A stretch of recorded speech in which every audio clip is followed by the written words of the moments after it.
Money can provide an invaluable cushion, a lifeline, a critical defense against uncertainty and misfortune.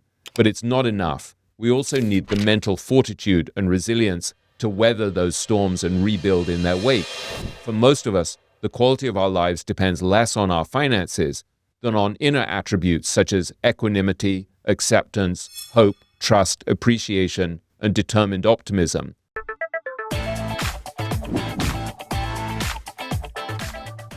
Before we dive into the video, if you've been enjoying the show, be sure to click the subscribe button below so you never miss an episode.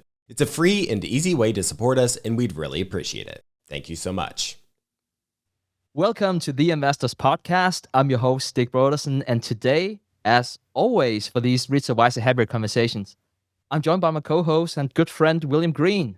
William, how are you today? Hi, Stig. I'm very well indeed and very happy to be here with you. So, William, today we are going to tackle a very modest topic. We'll be talking about the search for universal truths. How more modest can we really start? We'll nail this one. I think we will. And we have three topics here for today. The first one is universal truth. The second one is about money and happiness. And then we have a section about books that may have made us richer, wiser, and happier over the past quarter. But if we can jump into the first segment here, I'm amazed by the number of intelligent people who do not understand that what gives them purpose and happiness just isn't so for everyone else. And then I'm amazed by how often I fall into the same trap. Like, where I sometimes think that this is what works for me, so it must be working for you. And of course, that's not the way life is. But the more I explore the concept of universal truth, the fewer examples I can find. And sure, you have some, you could say that 2 and 2 equals 4. That was a universal truth even before math was invented. But whenever it comes to living a good life, which we're going to talk about here today, it's really, really hard. At least it is for me. And I would like to share a few personal anecdotes, I guess, to display my own ignorance. So I want to say it was back in 2019. So I was traveling around Marrakesh and I was chatting up a local about the good life. I was curious to hear how the locals live. And that was a conversation I would soon forget.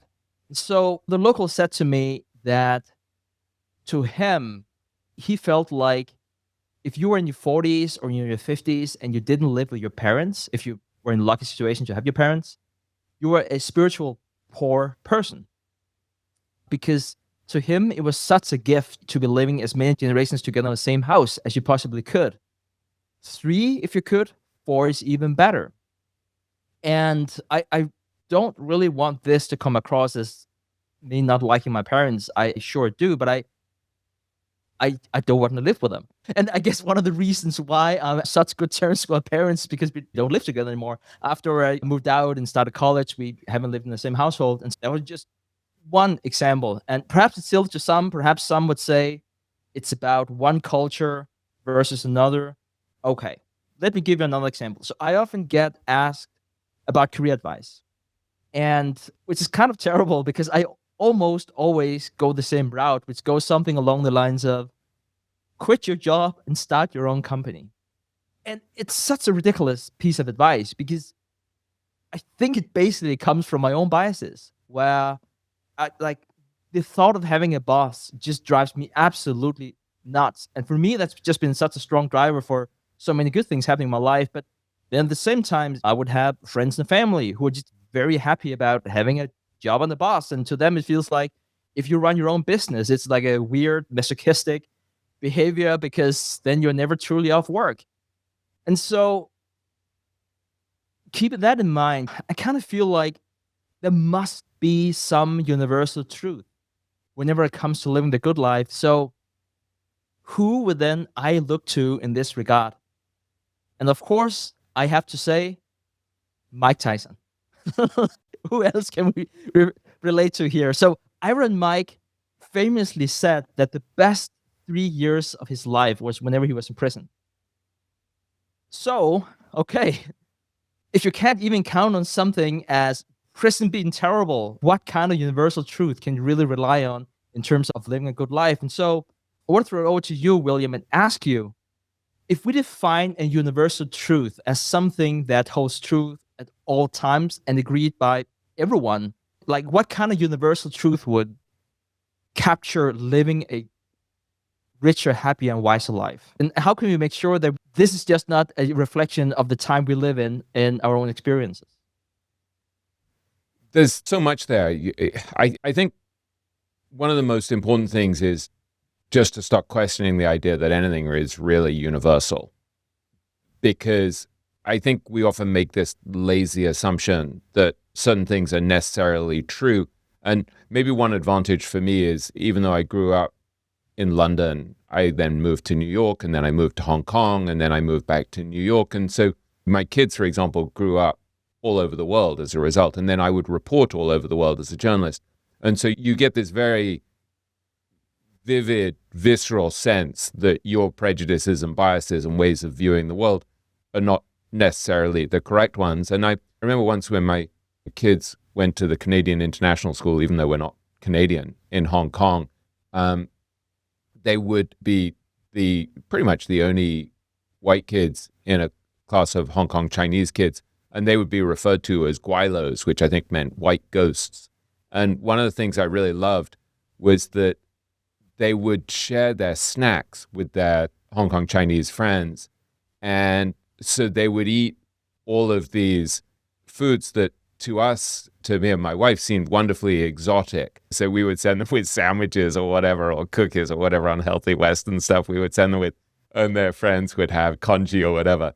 And I always remember going on vacation in Kuala Lumpur once, and my daughter, Madeline, we were staying in a beautiful hotel, I think the Mandarin Oriental there, and there were two breakfasts. There was the Western breakfast and there was the Asian breakfast. And Madeline just immediately went over and got her chopsticks and got her dumplings. And, it was really lovely. And so it kind of gave you a sense of the arbitrariness of the values that we take to be standard often. And you just saw how random they were. Really, a lot of it depended on where you were born and what you were exposed to.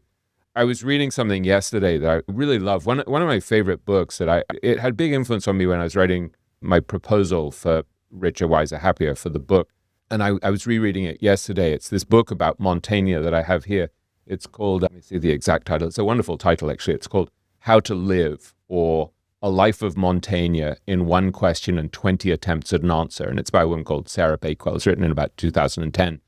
And there's a chapter in there where she talks, it's all about this great 16th century philosopher, Montaigne, who was a wonderful writer, who wrote these essays, something like 107 essays. And actually, the reason we used the word essay at school is because he invented the essay, as far as I remember, which I guess in French means to try, right? So it was a sort of attempt to look at himself and understand himself and the world around him. And so he wrote these essays. He was born, I think, in 1533, so nearly 500 years ago. And there's an essay where he would write these essays about the customs in different countries. And he would collect these, and Sarah Bakewell writes about this as this sort of habit that he developed to remind himself just how arbitrary our own customs, our own beliefs, our own sense of what everyone takes as necessarily true. And she talks about how our eyes are dulled by habit. And so what he would do is Montaigne would defamiliarize the familiar, she said, by collecting all of these examples of different ways of seeing the world. So you could, as she would say, recognize yourself from the proper angle. So he collects all of these wonderful customs. So I'll give you a handful of them that he collected, which I really loved. So bear in mind, this is a guy 500 years ago in France, living in a castle, studying different people from around the world, different cultures. So one of the examples he liked was that in certain cultures, people would blacken their teeth because they viewed white teeth as inelegant. Another is he found a culture where people would shave the hair on the left side of the body, but not the right. Then he said there were cultures where there would be an assumption that it was actually fatal to nurse your baby on the first day of their life. So there were all of these kind of weird, different cultural beliefs that Montaigne would collect, sort of as a reminder to look at his own beliefs and say, we think these things are standard, but not. They give you this ability to kind of look at your own life and say, okay, I have this very partial, biased view of what's really going on, of what's actually universal. And so Bakewell, the author here of this book, How to Live, would talk about how we can never escape our limitations altogether. We always have this limited partial view of reality. And so one of the most obvious lessons from this, which Montaigne drew, was that you can't be dogmatic about anything, that there is no fixed truth, that everything is provisional. And so his writing is full of words like perhaps, or it seems to me, or I think. And so I think that's really helpful, just to start with this sense that nothing is really so obviously true that we can bank on it, either in investing or life. And Montaigne had this habit. He had a beautiful study in his castle in France where he had these beams and he would write quotes on the beams. And so one of the quotes that he had on a beam there is, "Only one thing is certain, that nothing is certain." And that's a really valuable principle, right? And it goes back to Socrates, I guess, who said, "All I know is that I know nothing." And Bakewell actually, at the very start of the chapter, has a twist on that, where she says, "All I know is that I know nothing, and I'm not even sure about that," which I love, right? So it's this sense that nothing can truly be established as absolutely certain, and that you have to, as Montaigne said, train your soul to be aware of your own fallibility.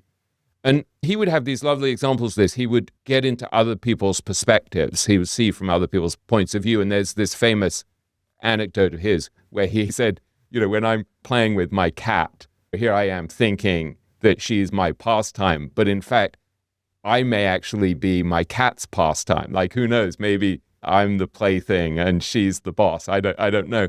And so this can sound sort of pretty esoteric and far out and irrelevant, but I actually think it has really profound implications both in life and investing, right? Because anytime you can stop being less dogmatic and less sure of your views, you're less likely to screw up. You're less likely to get caught up in things like recency bias, for example, where you just assume that whatever's been happening in the market for the last few years must always happen, right? Like stocks must always go up. You must always buy at the dip. You'll always be rewarded if you buy at the dip. You'll always be okay if you invest primarily in America because America is special and nowhere else is as good. And if you look at history, you see that these things that we've come to believe are true, most of us, are not necessarily true, that circumstances change, conditions change. There are long periods where stocks don't go up or where foreign markets actually outperform much better. And when I think of some of the great investors I've interviewed over the years, particularly Bill Miller, I think, who was very steeped in philosophy, part of his advantage was that he questioned everything. He questioned all of these widespread assumptions.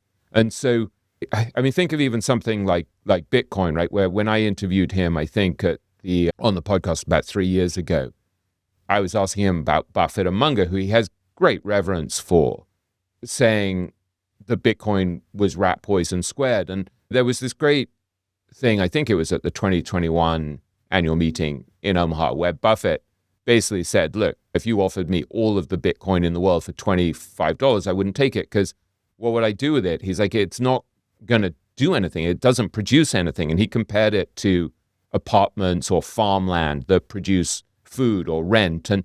And so there's this concept, like this assumption that investing, you don't want to own things like gold, right? Because they don't generate cash. And yet gold has been an unbelievable investment for the last few years, right? Or the danger of Bitcoin because it doesn't produce anything. And so when I talked to Bill Miller about this, he said, basically, look, who said that the goal of investing is to own assets that generate cash? I thought the goal was to make money. So there's something in Bill's ability to look at things philosophically and sort of say, yeah, but are these assumptions that even Buffett and Munger, who I revere, are they right? Can you look at this from a different angle? And maybe it's fine to own a speculative asset that's driven by greater fool theory. And if there's a limited supply, as there is with Bitcoin, and a lot of fools, maybe that's great. Or maybe there really is something there and it really is digital gold. I don't know. But I think that ability to question everything is really vital, to accept that truth is provisional, that nothing's certain. And even now, there's this assumption, I think it's almost because Bitcoin went up for so many years, there's an assumption that, well, it must be a real asset class and it must be worthwhile. And that's exactly the time when you want to look at it and say, what if Buffett was right? What if actually this doesn't generate any cash, and so you can't really value it, and maybe it's kind of worthless? Like, I don't have a dog in this fight, but I think that general sense of questioning everything is really, really valuable. And then at the same time, we do need some universal truths. We need, well, maybe they're not universal truths, but we need some guiding principles to live a good life or to invest. And so I think when I started to publicize my book, and I really had to look back and think, what did I mean? What was I trying to espouse here? What was I preaching?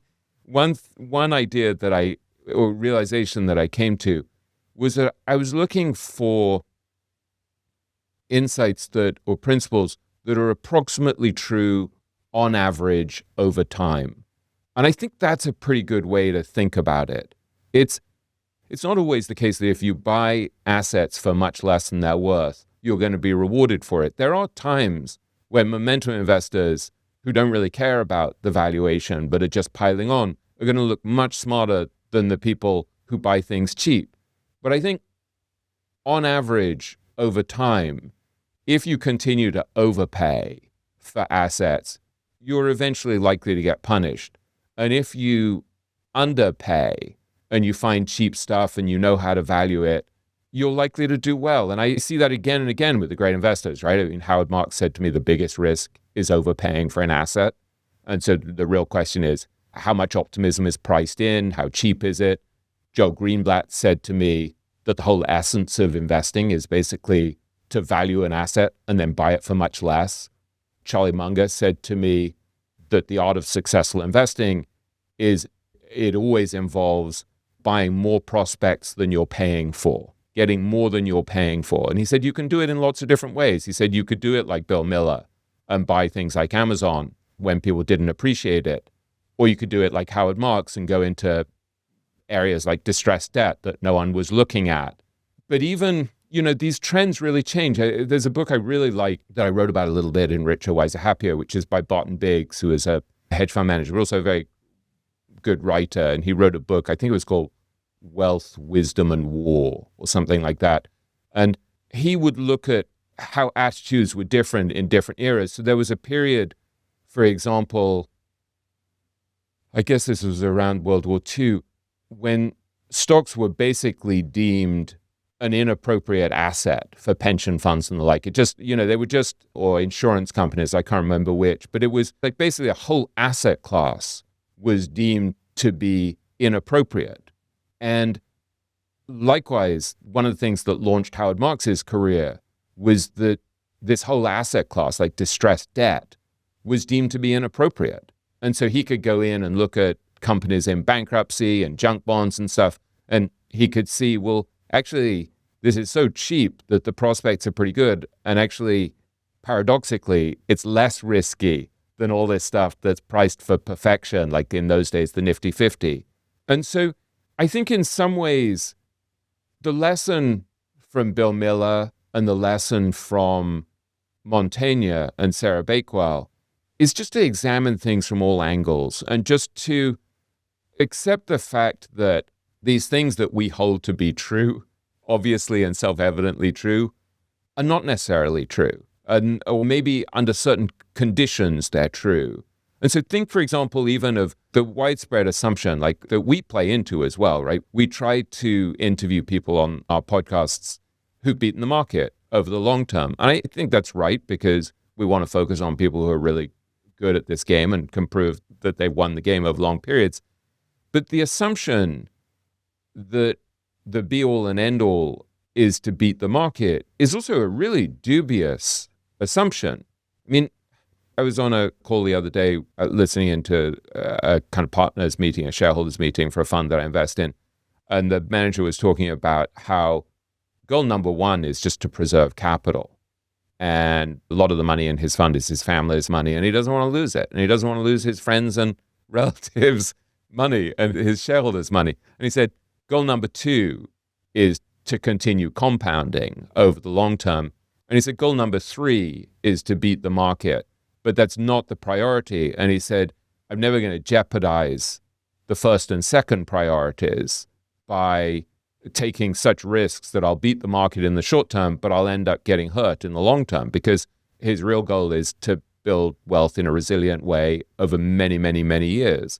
And so I think even something like that widespread assumption that investing is so much about beating the market is actually a dangerous one that we should challenge. For me, I had dinner with a fund manager last night who was talking to me about how people don't understand Buffett having $350 million in cash. And he's like, there are people who have their entire fortune in Berkshire. He knew someone who has $2 billion personally. The family has $2 billion in Berkshire that they've had for decades. And he said, Buffett is just not going to jeopardize that money when people have all of their wealth in it. And so I think just really questioning our operating principles and assumptions and being a little bit, holding them lightly, our principles, is very helpful. And being aware that circumstances can change and that things that we assume are really wise cease to be wise. I think it's very helpful, and it enables you, I think, to tread a little more lightly and hopefully to be a little less judgmental of other people, because they have different priorities and different experiences and different goals that have led them to have these assumptions that we don't necessarily share, and ours may well be wrong. Thank you for sharing, William. That was very eloquent. There were so many things to unpack there. I'm going to tell you first a very quick anecdote, and then I'll go back and relate to a few of the things that you mentioned. I was speaking with Guy the other day, and I think generally the way that I have a conversation is that I would probably speak for way too long, and then the other person would speak for some time, and then it wouldn't be a lot of back and forth. The guy was sort of like looking at me multiple times as in he wanted me to interrupt him. And he said to me I was too polite. I was like, you make sure they interrupt me. And then it was like, I was like, I don't really, that's not how I converse with other people. I generally don't like to do that. And he said that he would bring me to Israel one day and see how often people would interrupt each other in conversations. And that was actually meant as a nice thing. It actually meant they were really engaged. Whereas sometimes whenever you let someone speak for like 15 minutes, it sort of like means that you don't really care what they say. And I was like, it's actually quite the opposite for me. And so anyways, that was just the anecdote. It was so wonderful, all the things you said there, William. If I can just highlight a few things there. This idea of not knowing anything and be very embracing that you don't know the truth, I find to be wonderful. I once read a book, it's many years ago, and it talked about how you shouldn't be too confident and why you should say things as it seems and could it be that, and more like to your point before. And I use Grammarly in all my writings. And Grammarly always like, no, you can't say it seems. It doesn't sound confident enough. It's like, the entire point is that I don't want to sound confident because I don't know. Like, something seems to be something. I don't know if it's actually true. And yeah, I just found that to be really interesting. I think another thing related to this is when you read books about different stages of development of consciousness, right? So, whether it's David Hawkins or there are plenty of other people who write about this stuff. There's a book I've mentioned before by Tara Springett that I really liked, where you can see the reality changes depending on your own level of development of consciousness. And so you're actually seeing Ken Wilber, also the integral philosopher, talks a lot about this. And I'm no expert in Ken Wilber, but there's this sense that the lenses that we're wearing based on our own level of development are going to shape everything that we see. So it's another reason why you can't really be judgmental of other people who maybe have ideas that you look at and you're like, well, these are really primitive. Like, really, that's all you're interested in? And likewise, there are people who are way more evolved than us who are going to look at us and be like, yeah, it must be like looking at a 2-year-old child asking for the pacifier and like having a hissy fit about not having the pacifier. And so I think that, again, it's something that I think about a lot. Like, what am I not seeing just because I have the blinders or the particular lens of my level of development? And there's something in one of the Hawkins books that I often refer to.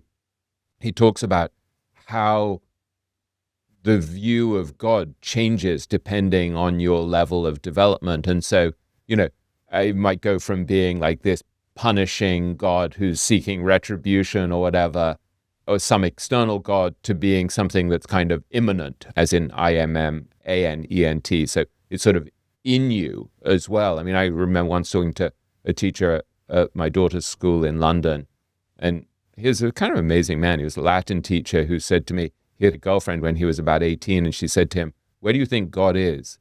And he said, talked about it, and she said, no, I picture it right here in my solar plexus. And he said that really kind of changed his whole view of life.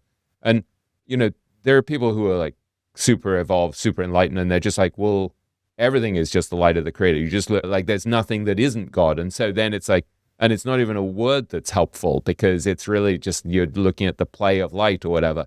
And I know the God thing is not your area of enthusiasm or expertise, and I'm not trying to proselytize.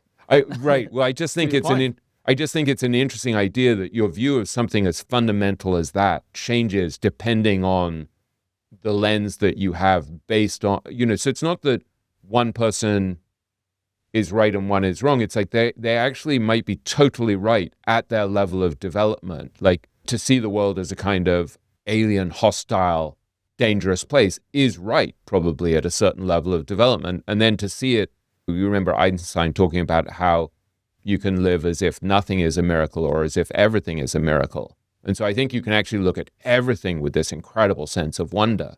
And I think you could apply this to any area, right, where you would just look at it through this different lens, and it would remind you that there's not a fixed truth.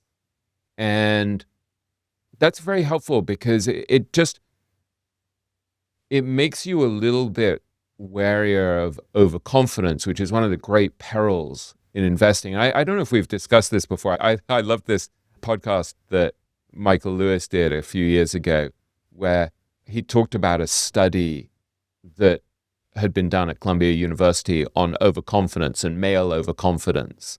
And men are particularly prone to overconfidence. I think we overestimate what we know by something like 30%, whereas women systematically underestimate what they know. And I had been exchanging messages. I think I sent that podcast to Samantha Macklemore, Bill Miller's successor.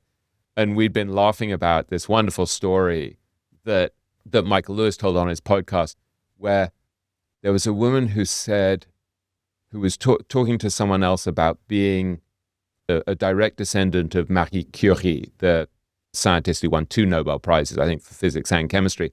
And some man overhears this and helpfully intervenes and says, no, it's pronounced Mariah Carey. And I just love this, and Samantha loved this as a sort of example of men who think we know what we're talking about, but don't.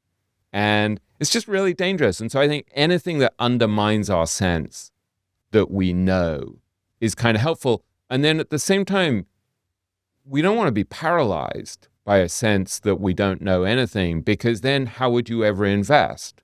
And so it's this curious paradox, I think.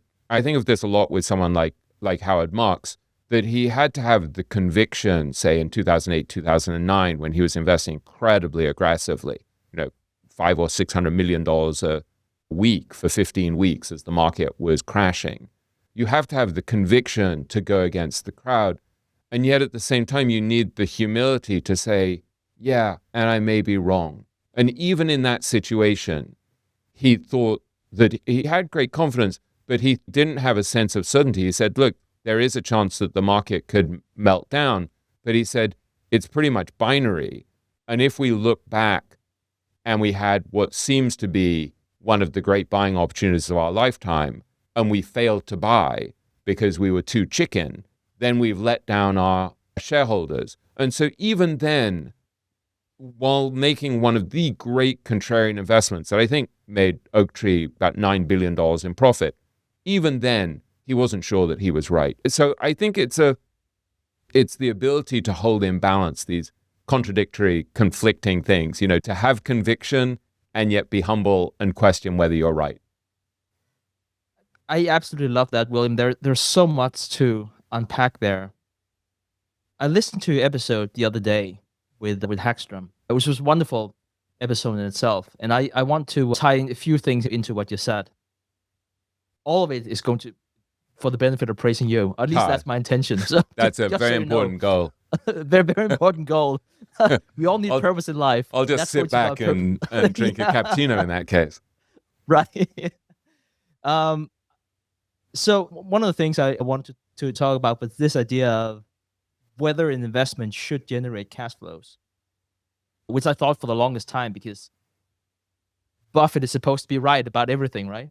And that is what he said a long time ago, perhaps asked about something else. Who knows? And I loved how Hackstrom said, well, what about a Van Gogh painting? That doesn't generate any cash. It's not a farm. Like, it's there, but sure, it has some value.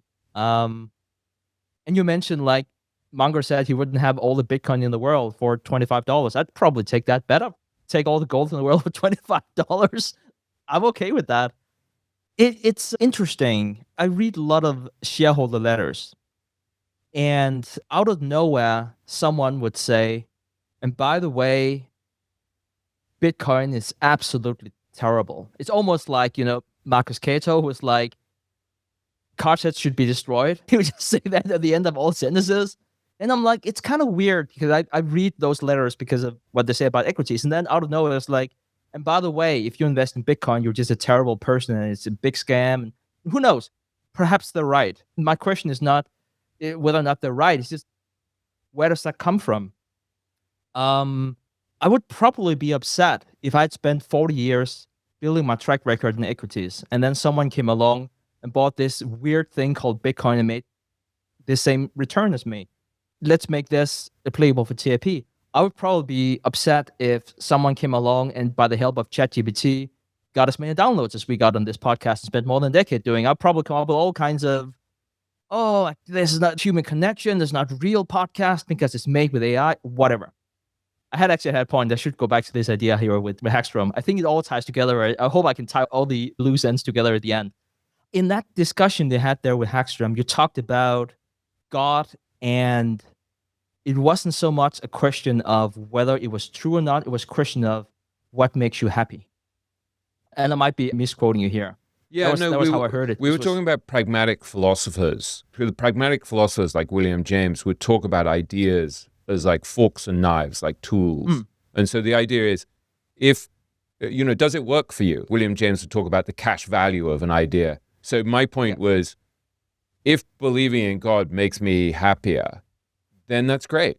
If it makes me behave better, which it sometimes does, then that's great. So again, it gets at this idea that there's not really a fixed truth about anything. Yep. And I very much like that, because I was listening to an episode we did here, the episode from last quarter. And I said at some point in time that I thought that the world was random. And your response to that was, you would rather be happy. And it was not before, like long after, when actually I'm doing the editing, because my mind is, buckling with a gazillion different things. I was like,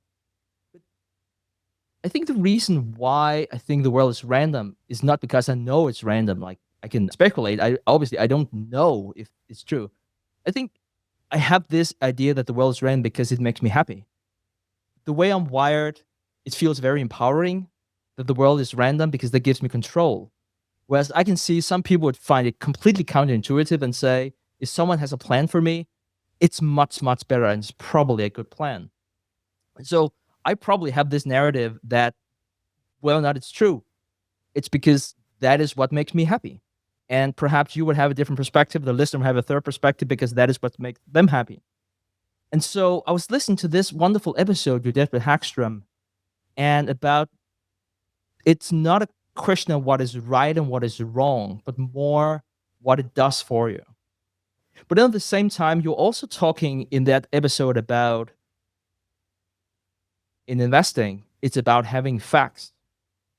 And we also see some of that. For the longest time, some investors refused to believe what they saw happening with Enron. And so if you're investing in Enron, it's probably a very good idea to know the facts, which means you're probably not long Enron. And so to me, I find that to be fascinating. And I think it's very important for people who are tuning in, that I hope they don't consider that I have any kind of truth. That's actually my very intention, to say I don't have the truth. And I think if you are on the quest of looking for truth, whenever you speak about something, see if you can speak without identity. I don't know how to find truth, but I sometimes like to think I know how to look at the very opposite. If you say, because this is my nationality, I know that, or because this is my political opinion, I know this, it might be more difficult for you to find universal truth. And perhaps whenever it comes to universal truth, perhaps you can make the argument that doesn't really matter. Like, isn't that just some kind of intellectual kind of thing that doesn't really matter? No, you mentioned Hawkins before. One thing that really stood out to me from this wonderful book, Letting Go, is that letting go of negative emotions, which is why I picked it up, and I kind of felt it has some very interesting techniques. And Hawkins was talking about that you can go to a therapist and they will explore together with you why you have those emotions. And he says, that's probably fine. But isn't the purpose of you to let go of those emotions more than necessarily figuring out why you have them in the first place, and perhaps that can lead to some resentment and anger, perhaps even something you didn't have in the first place? Isn't it more a question of letting go of those negative emotions? And so this is my long-winded way of saying you should really listen to William. That's the first thing. And then the other One thing of is, the great morals of life. yeah, figuring out when you need to have the facts and when you don't need to have the facts. And it's very different circumstances where it's important. I'm going to throw it back over to you, William. I know there was a lot of different directions. There's a lot there. I mean, just to pick up the point you mentioned about Hawkins a moment ago, one of the things that we've discussed before that had a very powerful practical impact on me is that Hawkins was saying, once you start to unpack the reasons behind certain negative emotions or thought patterns you might have, it just generates millions of other thoughts. And he had the biggest psychiatric practice in New York, so he was very well versed in this area. But he said it's better it's more effective sometimes just to sit with the emotion, abide with it, see where it's manifesting in your body. And at a certain point, if you apply this kind of radical non-resistance while being aware of it, it will dissipate. The energy will dissipate. So you can actually sort of loosen the hold of that emotion just by being with it. And so it's not that talk therapy isn't really helpful or that medication isn't really helpful, but there's this other way of attacking the problem, which is simply to abide calmly without resisting the emotion. And he said that resistance is often the thing that keeps the negative emotion going. And so I find this a lot, that in practical terms, if I'm upset or anxious about something, just to sit there and be with the emotion and sort of to look at it and to think, well, it doesn't really have any solidity to it. Like if you look at the essence of your anger or your upset, it doesn't really have, it's more like a sort of a cloud that floats through, and sometimes it's a really thick black cloud and sometimes it's kind of a gray cloud. And sometimes it's sort of a little wispy cloud, but then it just passes eventually. And so, I don't know, so it gets at this idea, I think, that we've been discussing, which is that there are so many different ways of viewing the same thing, and they're all valid, so many different approaches. And so I think sometimes when you meet someone and they're super excited about their particular insight into something and they really want to ram it down your throat, and you just really don't want to listen to it because it's like, well, it's just not what I'm interested in. There's a sort of insensitivity and a dogmatism to it. And I mean, if you think all those years ago, I write about this in Richer Wiser Happier, about when I went to visit Sir John Templeton in the Bahamas when I was probably 30 years old. So this is like 27 years ago. I was a young father. I just had my son, Henry. And I go visit this old sage who's in his 80s. And really, I'd sort of more or less played a trick on him. It was like a sort of bait and switch where I had said, I want to talk about this whole campaign of yours to increase spiritual wealth 1,000-fold, I think it was, where he was looking at how to prove empirically, for example, that these virtues like kindness, love, empathy, and the like actually work. And he was sponsoring research at Harvard on whether prayer works. And I really just wanted to talk to him about investing and how to get rich. But I got the interview by saying that I was really interested in the spiritual stuff. And the joke is, like, at a certain point, he got really frustrated with me because I just wasn't interested in the spiritual stuff. And then 20 years later, when I was writing about him in Richer, Wiser, Happier, I'm like, oh my God, all of the stuff that he was trying to teach me, that I was just so obtuse and so closed-minded that I just couldn't listen to. If only I'd been more open to him. And I think there was probably a point where he said to me, you're going to have because I've looked over my notes from those interviews, he said, I predict you're going to have a very successful career. He was like very encouraging to this young whippersnapper, but it was also really clear that he was kind of irritated by me. And at a certain point, I think he kind of washed his hands of me and he's like, I'm just not going to get through to this numbskull. And he got a little frustrated. And so, I don't know, it's like a real reminder to me that I probably do the same thing as well, where I'm like foisting my views on other people who just aren't interested. And I don't know, I think part of the challenge is to meet people where they are, right? When you meet someone who has different opinions or different values, like to tread lightly enough and take yourself unseriously enough that you can meet them where they are, rather than be like, I'm going to take this opportunity to teach this person and set them straight. I don't know. I think in some ways, this is one of the great skills that people learn as interviewers, is in a sense to hollow out the ego a little bit and just be curious about how the person they're interviewing views the world and to try to see the world through their eyes. I think that's been a very helpful thing for me to be forced to do over many years. And I don't know, I was talking to Arnold Vandenberg the other day, and we were chatting about his wonderful wife, Eileen, and he was saying that sometimes he would meet someone, if he had an important meeting with someone, say if he was doing business with them, he would arrange to go for dinner and he would invite Eileen because Eileen has incredible intuition about people. And he would say to her, how on earth did you pick that up about them? And she said, well, you're always talking, you don't listen. And she said, if you just listened, you would hear she said what she believed and you just didn't listen to it. And so at our best, we're much better at listening.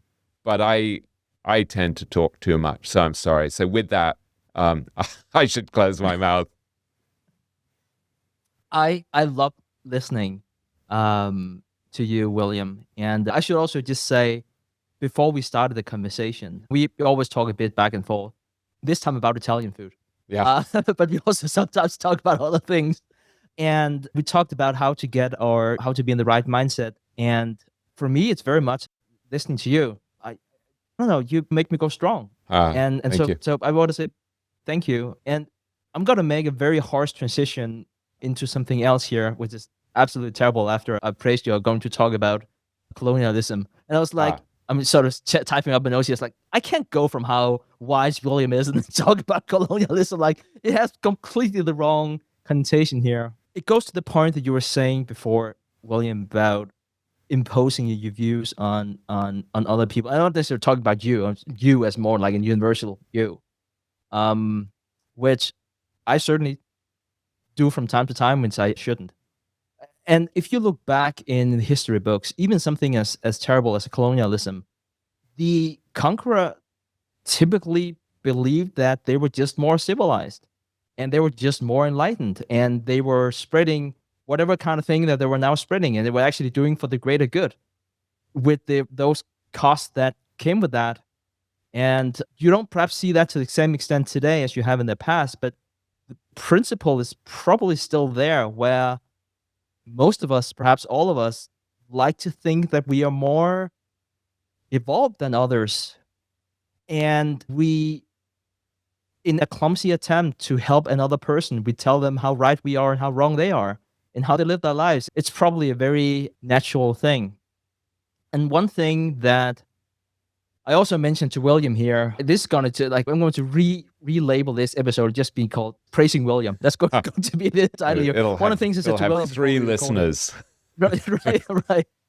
No, because I heard you say this thing about this is beneath me, and I heard you say that you tell it to yourself 500 times a day. Yeah, I was quoting something that Charlie Munger said, where he said that it's very helpful at certain times just to look at certain types of behavior and just say, no, this is beneath me. And so it's a different standard, for example, than saying this is legal, right? So there are things that you can do in the investment business if you're managing people's money that are totally legal, but they're sort of unethical. Like I remember Jason Zweig once on the podcast saying to me that you should have the would I sell this to my mother test. Why would you create a product that was so lousy, that was sort of overpriced and was bound to perform badly or mediocrely and sell it to shareholders when you wouldn't want your own mother to own it? And so Munger had this great standard where he would just say that in the military, for example, you could say this is conduct unbecoming of an officer. And so I think that's a lovely idea, that instead of saying, well, the measure of whether this behavior is okay or not is that it's legal, is to say, no, there's certain types of behavior that's actually just beneath me. And so I was really stealing an idea from Charlie. And it's a very practical thing just to say, no, this is beneath me. But at the same time, I need to be honest about the fact that I constantly fail to live up to that standard. But it's helpful to know that that's an important guiding principle, even if we fail to live up to it. Well said, William, and thank you. To me, it's very powerful. I should also mention I fail at this all the time. Whenever I'm in a good state of mind, there are a lot of things where I can say this is beneath me, and then I won't do it. But then life happens, and I don't always think I can take the high road, even though it always makes me feel bad afterwards. I want to transition to the second section here of the episode today. And it's a section about money and happiness. And it's something that we have discussed a few times together, William. And I found a new angle this time, or so I hope. I was reading The Economist the other day, and they were referencing a study done by Matthew Killingsworth from University of Pennsylvania. And it was a study about money and happiness. And I was like, I'm speaking with William here soon. We have to talk about this study. And in a way, there was not something new about the study. And then in a way, there was. So there's this more famous study done by Kahneman and Deaton back in 2010. It's it's cited a gazillion times. And it's about if you make more than $75,000, extra money has no impact on happiness. And of course, you have to take those 75,000 with a grain of salt. It's first of all, it's in 2010 dollars, so it's closer to 110 today. Kahneman and Deaton were also the first to say, look, this is different if you're based in New York than perhaps in a more rural area. But by and large, that was what they found. And what Killingsworth found was that aside from a subset of around 20% of the sample size, aside from them, where it didn't make any difference to generate higher income, for the remaining 80%, it actually did make a difference. And I should say it wasn't because those 20% were already super, super rich. It was because they had other issues, deep-rooted psychological issues, relationship, life challenges that just money couldn't solve. It was not because they were the richest or because they were the poorest. It was just, that was just it, really. And really what stood out to me, because I went back and actually read the study after it was referenced in The Economist, was that they collected a ton of data. This was all US data. They collected a ton of data, and they found that household income up to $500,000 bought you more happiness. And the same dollar didn't give you the same amount of happiness. You know, it was different if you had $400,000 than if you had $100,000, but more money still made you happier. And I should also say that they only had up to $500,000. So it looked like, if you look at the coefficient in the study, that it's probably a trend that's going to continue. But it's very difficult to survey, Bezos and Musk and have 10,000 of them and created regression based on that. So they had data up to 500,000. It was very, very strong evidence that more money brought more happiness. And what was also interesting was that they measured it as positive emotions and negative emotions. And the more money you made, the more positive emotions you had, and also the less negative emotions you had. And the higher up you went, yes, you still got more positive emotions, but it was very much about avoiding negative emotions above a certain threshold. And so, to me, that it was just every time I read something about money and happiness, in itself, it's interesting. And it really made me think about this wonderful quote from Upton Sinclair, where he talks about that it's really hard for a man to believe in something whenever his compensation depends on not understanding it. And I was like, I kind of didn't want to believe in the study. I kind of felt it left me sort of in a negative state of mind, because a lot of the things we talk about here on this show is that more money doesn't buy more happiness. And here we are with this study saying money buys happiness. I was a bit like, I didn't really like that. And I remember whenever I started on this journey a long time ago, and again, the Kahneman study was referenced so many times, like the $110,000 seemed so plausible. It seemed achievable for so many people, including myself, whereas the $500,000 just seemed a lot harder, probably also for a lot of listeners tuning into this episode here. And so I was like going a bit back and forth on how to best cover this study, because I don't really know if this is good news. I think I want to throw it over to you here, William. How do you look at a study like this? I mean, intuitively, whenever I see something, I don't want to believe it. I'm thinking about, because I know how these papers are being published from having a background in academia, I'm like, the sample size, they collected the wrong data, like it was massaged. Like, I have all kinds of excuses why this can't be true. But do you believe that money buys happiness above a certain cap, whether it's 110,000 or 500,000 or whatever it is? Is it a universal truth even that money buys happiness? And how can we turn this into something positive for our listeners? Jim Rohn once said that you're the average of the 5 people you spend the most time with, and I really could not agree with him more. And one of my favorite things about being a host of this show is having the opportunity to connect with high quality, like-minded people in the value investing community. Each year, we host live in-person events in Omaha and New York City for our TIP Mastermind community, giving our members that exact opportunity. Back in May during the Berkshire weekend, we gathered for a couple of dinners and social hours, and also hosted a bus tour to give our members the full Omaha experience. And in the second weekend of October 2025, we'll be getting together in New York City for 2 dinners and socials, as well as exploring the city and gathering at the Vanderbilt One Observatory. Our mastermind community has around 120 members, and we're capping the group at 150, and many of these members are entrepreneurs, private investors, or investment professionals. And like myself, they're eager to connect with kindred spirits. It's an excellent opportunity to connect with like-minded people on a deeper level. So if you'd like to check out what the community has to offer and meet with around 30 or 40 of us in New York City in October, be sure to head to theinvestorspodcast.com/mastermind to apply to join the community. That's theinvestorspodcast.com/mastermind, or simply click the link in the description below. If you enjoy excellent breakdowns on individual stocks, then you need to check out the Intrinsic Value podcast hosted by Sean O'Malley and Daniel Monka. Each week, Sean and Daniel do in-depth analysis on a company's business model and competitive advantages, and in real time, they build out the intrinsic value portfolio for you to follow along as they search for value in the market. So far, they've done analysis on great businesses like John Deere, Ulta Beauty, AutoZone, and Airbnb, and I recommend starting with the episode on Nintendo, the global powerhouse in gaming. It's rare to find a show that consistently publishes high-quality, comprehensive deep dives that cover all of the aspects of a business from an investment perspective. Go follow the Intrinsic Value podcast on your favorite podcasting app and discover the next stock to add to your portfolio or watch list. I'm generally very wary of studies like this. I share your skepticism.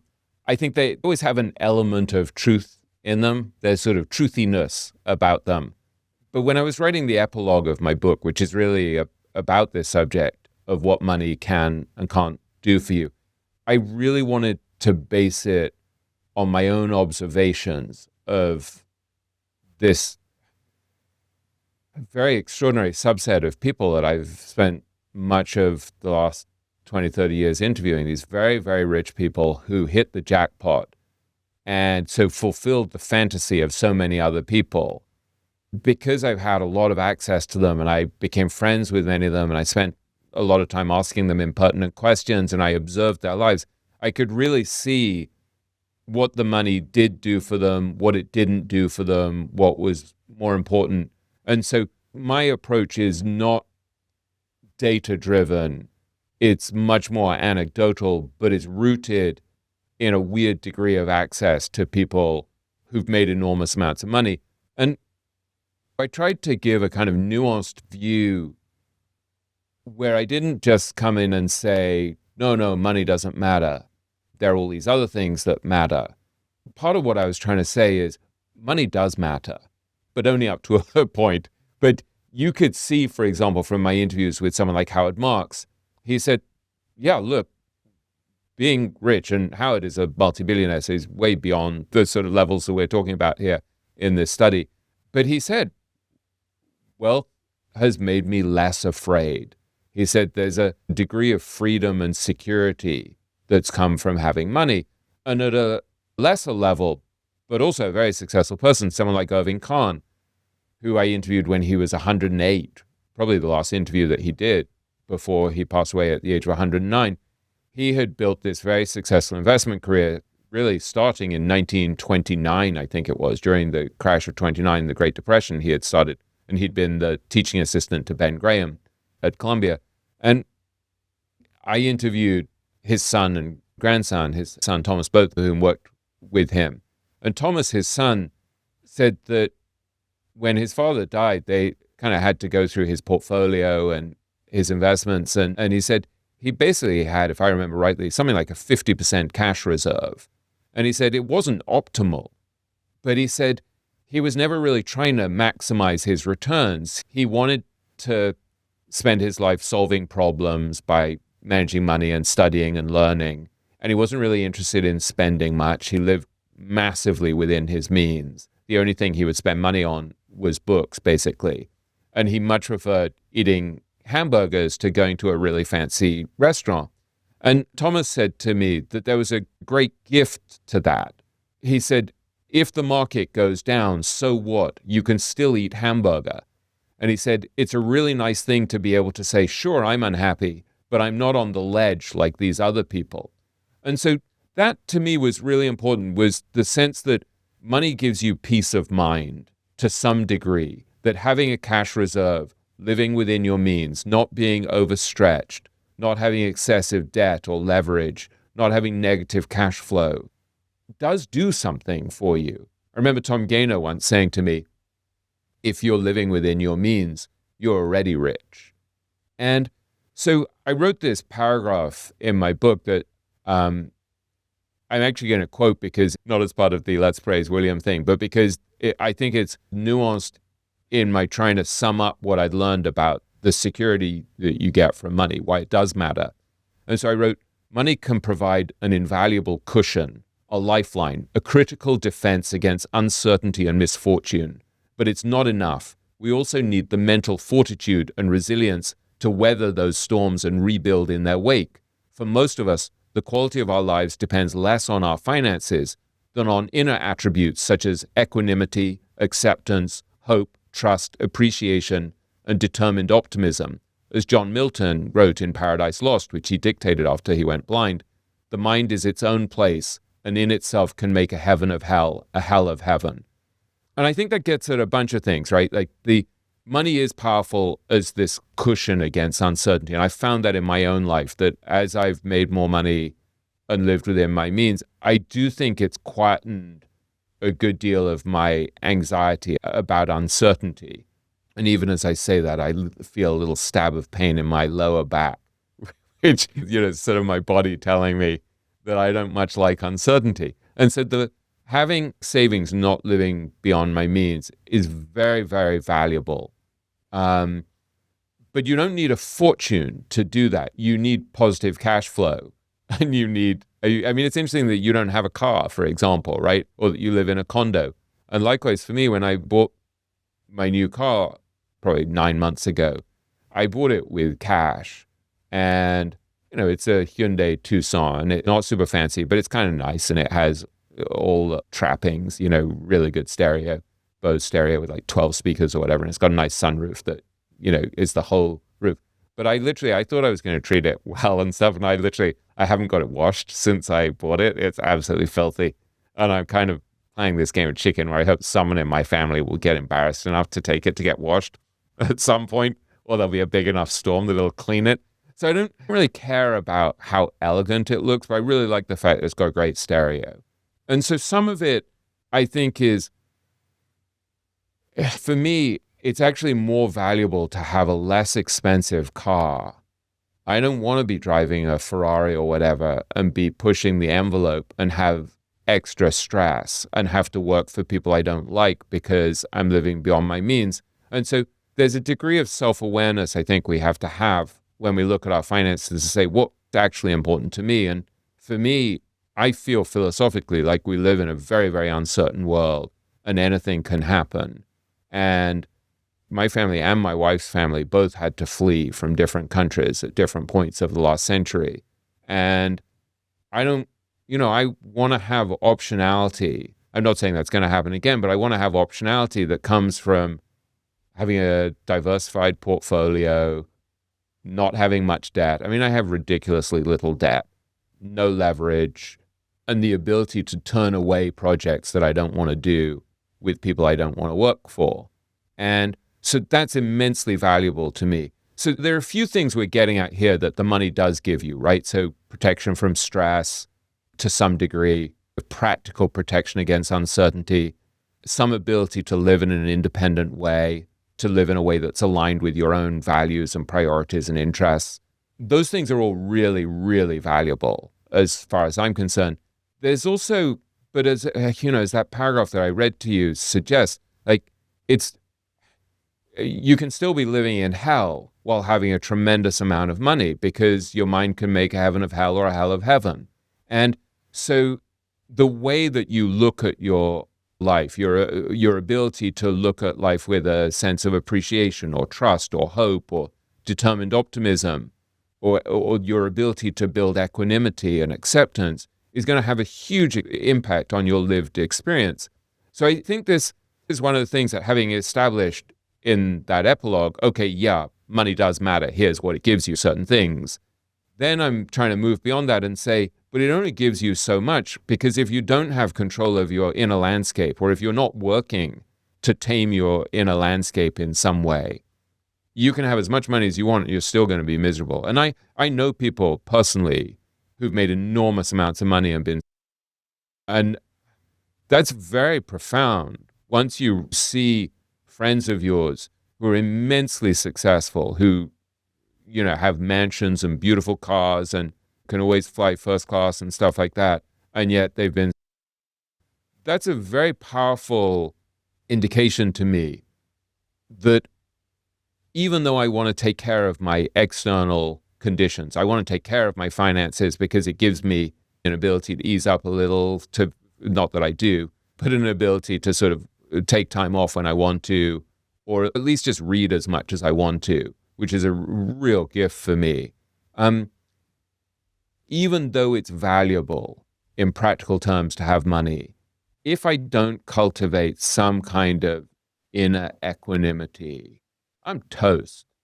And so that's been a hugely important pursuit for me, is just to say, let me continue to focus on building happiness, on building equanimity.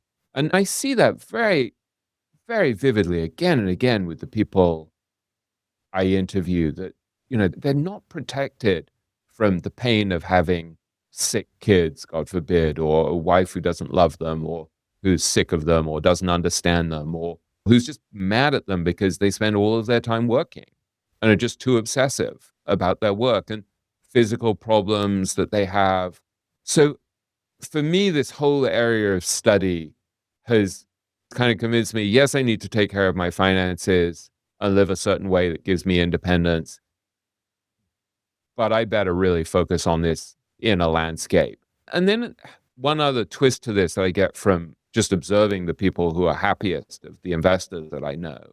As I mentioned the other day, I had this wonderful conversation with Arnold Vandenberg the other day, who in so many ways embodies what I regard as a really successful and abundant life. He's 86 years old, and he's so joyful and so full of energy and just learning constantly and constantly wanting to share what he's learning. And so we had this long conversation. We actually spoke twice this week because he's coming to be a guest in a week or so at a session I'm doing with my masterclass, where, as you know, I have this group of like 20 people who I meet with once a month. I about to launch another one. Sorry, I don't want to sound like I'm advertising this, but feel free to write in to us if you want to join. And so Arnold is coming to the last session because it's about the epilogue of the book. And so he arranged to have a kind of pre-interview the other day so that we could talk about what we'll discuss. And then he kind of couldn't help himself and called the day before as well. So we ended up having two conversations, so about 2 hours over 2 days. And so at one point at the end of, I think I counted, it was something like an hour and 26 minutes in, he says to me, and I give you an exact quote, he says to me, "I appreciate your time because it's always important for me to be able to leave people with something they can use in life." And then he says, "If you have any thoughts between now and the time of this class in a week, don't hesitate to text me or call me or email me." And he says, "Because I want to do everything I can to be ready." And then he says, "Thank you so much for your time." And so here's this guy who all he's doing is giving his time to help 20 total strangers who are, some of them are money managers, some of them are CEOs, who are very successful people.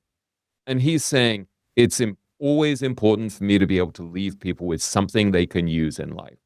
And I just thought it was such an incredibly powerful clue as to what actually makes for a really rich and abundant life, that like he is just trying to make life better for other people. And so I think when I look at this whole question of money and happiness, I'm really struck again and again by the fact that the happiest money managers I know have some purpose beyond their own ego, where they're looking out for other people, lifting up other people, whether it's Monish Pabrai with Dakshana, or it's Tom Gaynor with all the philanthropic stuff he does. Or, I had this wonderful email exchange with Nick Sleep a while back, where he said to me, you really have to invert and sort of say, well, what was the money even for? And he said, most people are just so obsessed with making money, but they're not asking, and then what? And the exact quote he gave me in this email that he sent me is, he said, what's the real point of generating excess wealth? And he said, to do something for your fellow man. And so again and again, you're looking at these people like Arnold Vandenberg or Nick Sleep or Tom Gaynor, and you're like, why are they happier than most of the money managers I know?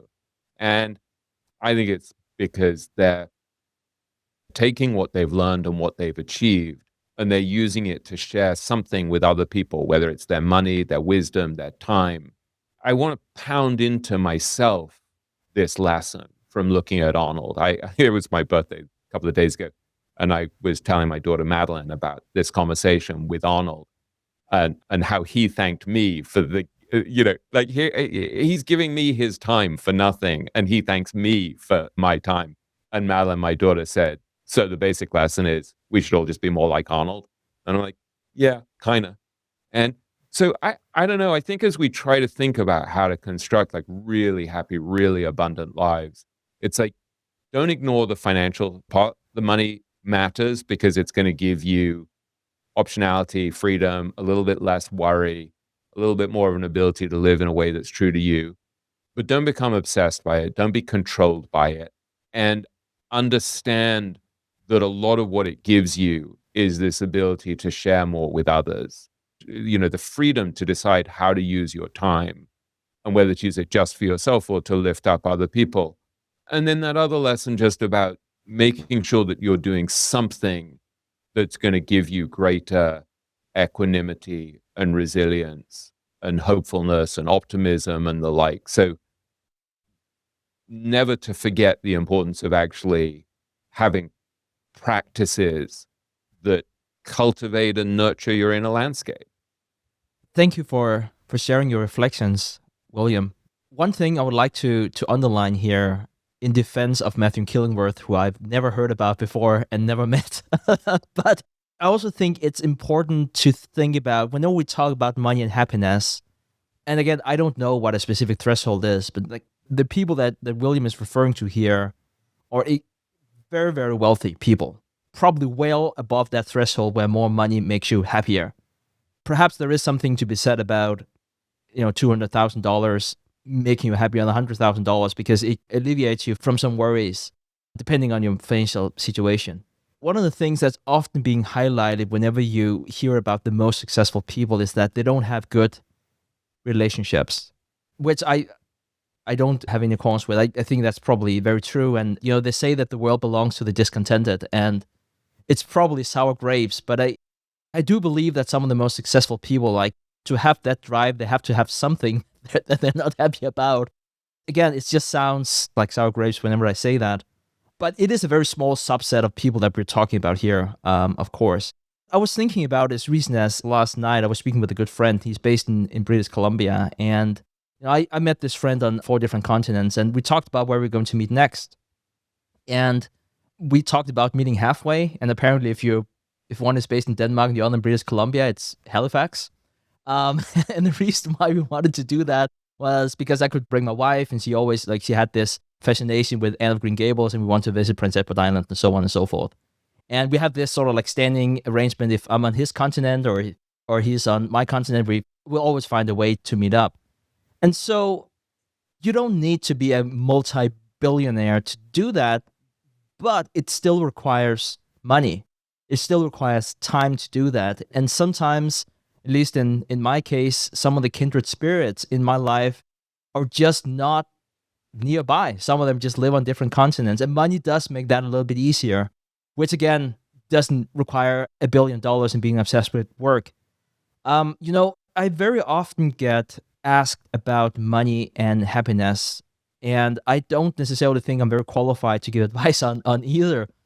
But one counter question I often ask is, what do you optimize for? Whenever I get asked a question, it could be about money, it could be about happiness. But if they say I optimize for happiness, which I think it's perfectly legitimate, I would very often say that about, what do you optimize for? But it's really, really difficult to optimize for this metric called happiness, because it's a bit like sleep. At least that's sort of like how I'm looking at it. It's almost like an inactive state of mind. It's not like an active state like running. Like, you can't just put on your running shoes and then run. You can't just say 1, 2, 3, sleep. But you can facilitate your environment, shut the drapes and be in a quiet room, or make sure that you're tired. Whatever, like, you can facilitate circumstances for you to go to sleep. And I think you could say the same thing about happiness. You can't be 1, 2, 3, I'm happy. But you can facilitate different things that, everything else equal, increases your odds of being happy, which again is different from person to person. And another observation is that the thing that makes you happy doesn't always make you happy while you do them. There are these studies, and again, I'm referring to studies which is probably flawed and all that good stuff. But whenever you ask parents how happy they are whenever they spend time with their kids, especially whenever they're very young, they're quite unhappy. But they find it deeply meaningful, and whenever they're looking back at that time, it makes them happy. But while they're doing it, it doesn't seem to be a happy experience. And another angle I also wanted to make sure that I mention is that I've often been thinking about why rich people do things they don't need to do for money they don't need. And whenever you hear it spelled out like that, I'm sure it sounds pretty stupid, especially if you don't believe in this study about more money makes you happier. And perhaps it's silly, perhaps it's not. If you are the world's best surgeon, you almost certainly have to do things you don't want to do to continue winning. And so if you don't think about how steady your hands are, how rested you are, how prepared you are before a big operation, you're just not going to win. Winning as in being the best surgeon. And so Perhaps you would rather go out and celebrate with your friends the night before, but that is just not the recipe for success. And I remember that you referenced this then 83-year-old money manager, and he loved the game of raising capital for a fund. And I remember the first time I heard that, I was like, hey, dude, shouldn't you be out, like, I don't know, playing with your grandkids or great grandkids? Like, and obviously this is, or not obviously, but this is a gentleman who certainly doesn't need the money. But I was like, why do you do that? But again, perhaps that is the best version of himself. That is what makes him happy. He likes to compete. That is his scorecard. I don't know. I just wanted to tell one personal anecdote here before I throw it over to you, William. So I got married to my wonderful wife, Sophie, almost 15 years ago. And the budget we had for that wedding was less than $1,000. And I should say that included the gown and also my suit. I didn't own a suit whenever we got married, and my wife was like, you have to have a suit. Not only to get married then, but also you're going to do job interviews. We were still students at the time. So she's like, you have to apply for jobs, and you sort of like need nice clothes. We got to buy a suit. All of that was for less than $1,000. It included food we cooked ourselves, including for the photographer, which was a friend of a friend, so we didn't pay anything. And I sometimes think back on what if we got married again, like having a bit more money today. And I don't think I would change a thing about that wedding. Like, there was so much the wedding that was perfect for us. And perhaps it's just us who were cheap. I don't know. I've met a lot of people who said that they had this grand wedding. It was the best day of their life, and it was just amazing. And that's probably right for them. But I want to throw it over to you one more time, William. It's such a fascinating topic. Well, I'll just say there are certain things that I've spent money on that have been really, really enriching. And this stuff is very idiosyncratic. But I would say the best thing that I've spent money on in the last year or so is I have this study at home where I work most of the time. And I got this really great master craftsman to come in and build floor-to-ceiling bookshelves. And I have a lot of books, as you can imagine. It's wall-to-wall bookshelves on either side of this armchair that I have. And there's even a nook that he built into the bookshelf at my request where I can put my coffee mug because, like Balzac, I drink rivers of coffee, at least for now, until I'm told that I have to stop. And that has proved to really surprise me how much my life is better because I'm surrounded by books, which I absolutely love. And my study is now much more orderly, which is really important for me because my mind is kind of messy and all over the place. And so to have this very tidy study that's full of beautiful things, that's full of books, is really helpful. And to the left of my armchair, there's just an enormous wall of floor-to-ceiling books on one set of maybe 4 shelves that's all kind of Kabbalistic books. And then on another shelf to my right, it's pretty much all Tibetan Buddhist books. And then there's a sort of business and investing side that's not nearly as big. And just the fact that I can sit there and kind of dip into all of these Tibetan Buddhist books, which I spend a lot of time reading, has been really helpful and really clarifying because usually I'm so overwhelmed with books because I buy so many books and I'm also given a lot of books that I can never find what it is that I was reading or wanted to read. So having a little bit more order in my study and to be surrounded by this thing that I love and that it's beautifully made and that it's bespoke, that's been a great source of joy. It's actually tangibly improved my life. And it's funny, I was thinking this morning, there's a famous quote from Virginia Woolf where she talks about the importance of having a room of one's own. And I think it was 50 pounds a year or something like that, or 500 pounds a year, so that you would have the independence to think and write. And she's not a great role model since she committed. But on the other hand, she was an incredible writer. Books like Mrs. Dalloway are amazing books, novels that she wrote. And so, I don't know, that's been something where actually to create an environment in which I can think and read peacefully has made a tangible difference to my life. And then I would say I have this habit of just buying any book that I'm vaguely interested in that might be useful at some point. I don't care if I'm going to read it now, many years from now, or not at all. If it sounds like something that could be rich and helpful for me at some point, I'll just buy it and sort of set it aside and have it somewhere there, sort of waiting for me. And I don't have any limits on what I spend on books. So I've been reading a great novel that I've been listening to on Audible lately, and I'm like, I really need to write in the book because there are some sort of profound things. And so then I buy the hardcover, which I haven't yet opened. And so I would say just deciding what kind of spending actually really enriches your life is quite valuable. And so for me, to stay in beautiful hotels is something I really like. I'm kind of a hotel snob. I really like a good hotel. I really like some expensive clothes. Like I'm a sucker for really expensive shirts made in London and things like that are really high quality and are well made. So it's not like I've taken a vow of poverty where I'm like, oh, I'm so evolved and I'm just not going to care about physical objects. But I'm pretty conscious about trying not to spend money on things so that it'll impress other people. Like I don't want to have a fancy car just so people will think I'm successful. So, and I'm not knocking people who do, and there are certain people who just love a really beautifully made car, and that's totally fine. You know, giving away books also, I often buy books for people, and sometimes they're quite expensive books. I'm not saying in a self-laudatory way, I'm just saying, and you often give books, which is really lovely. So I think part of it is spending money on other people is really pleasurable. And then I recently went to Anguilla with my wife and stayed at a really nice hotel.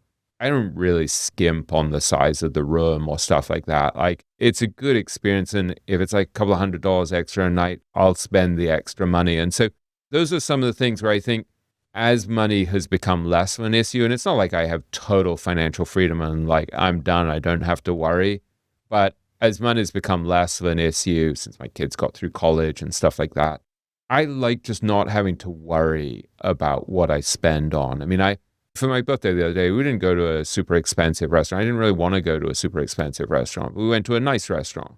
And I realized afterwards, I didn't even look at the bill. I just sort of paid it, which I know is irresponsible. But I like not having to worry about it, not having to think about it, not having to count the pennies. And so in some way, it's about having the freedom not to think too much about it. It's not being controlled by it. And it's also about the freedom to give away money at times and not have to worry too much about that. And I think that's a really lovely thing as well. So in a way, and again, I'm not trying to say this in a self-praising way, but one of the most joyful things I did in the last few months, I give quite a lot of speeches, and I tend to get paid a decent amount to give speeches. And I went into a friend's investment firm and gave a speech and agreed with him in advance that he would give the money to a particular charity that both of us really value. And it's a pretty idiosyncratic cause, but it's something that both of us valued. And I felt such a deep sense of joy at the end of that session together where, you know, so often in my life, I'm thinking, where should I be? What should I be doing? Why am I doing the wrong thing? There's a sense of sort of misalignment, or I better be on to the next thing. And why am I wasting my time with this thing? And I felt this total sense of peace and this total sense of like, there is nothing more I could have in this moment than this joy of being with this lovely guy who's a great investor, who I really like, who I'm becoming friends with. And I've just given my time for free to this cause I like. And it was such a, I don't know, again, I'm really not trying to say it in a self-praising kind of way, but it was a real sign that often the thing we're looking for that makes us happy is not the big score financially. It's like a sense of contribution, a sense of friendship, the relationship, sharing knowledge, sharing wisdom, sharing our time. And, you know, that doesn't mean I'm going to speak for free a great deal, but the ability, the freedom to make that decision over when to give your time or your money or your energy away is a really wonderful thing. And I think when it came more from a sort of fight or flight kind of mindset, when I really was like, oh my God, my industry, journalism, is collapsing. And what if I can't make money? And what if I can't support my kids? God forbid, you know, what would I do? That was a horrible place to come from. And so I think so much of working hard and saving and living within your means is about getting yourself the peace of mind and latitude so that you can relax a little bit, relax that tension, and share your money, help other people, not have to spend all of your time working, not have to count every penny. And so a friend of mine, Matt Ludmer, who I'll have on the podcast at one point, talks about this whole process of ease up, of being successful enough, taking care of your finances enough so that you can ease up, so there's more spaciousness in your life. And I'm not a huge distance completed in that journey, in that process, but that's a big part of what I'm trying to do, is to create more spaciousness. And so I have time to go meditate. I have time to go on a retreat. I have time to go on vacation with my wife. And I still work too hard and the like, but having that spaciousness to buy things that you want, but without the flash, without it being like, oh, look at me, and it's all about ego. And I'm not knocking people who are driven by that stuff, but that becomes less important, I think. I hope that at least is a discussion that prompts people who are listening to think about how they can spend their money in a way that really enriches their life, and what it is they're saving for, and why it's worth working hard and living within your means, and why it's worth compounding. Is that helpful at all? Does that resonate with you at all, Stig? I definitely think it resonates. And I can just say you're very kind here the other day and sent me a photo of your library. It's so beautiful. Thanks. It calmed me down just to look at the photo. It was you sitting among all of those books, and with a cup of coffee. And it was just like, that was just so wonderful. It was hard not to smile. I want to get to a point where, I have a desk that's full of lots of different Post-its that I once in a while take out that used to be on my wall that I would look at more regularly before it got painted. And there was one that just said, just this. And it's a reminder just to be in that moment and to be fully present and fully awake in that moment. And there are times where I'm in my study where I'm a little bit less stressed and a little more relaxed, or I'm just, I'm reading and I got a cup of coffee and I'm surrounded by books. I'm like, just this is everything I want. Maybe my dog comes and sits on my lap, and I don't know, that feeling. It's not just about resting and being like, I'm done with my work and so I just need spare time so I can just read or whatever. It's that feeling of, I have everything I need already to be happy. And even though I'm trying to build more and compound and share more and all of that, like just the sense of being complete and abundant in that moment is so precious. And I don't feel that often, because I think when you feel anxious and stressed, it's tipping you into the next moment, into the future. So you're always grasping something more. You never feel fully complete.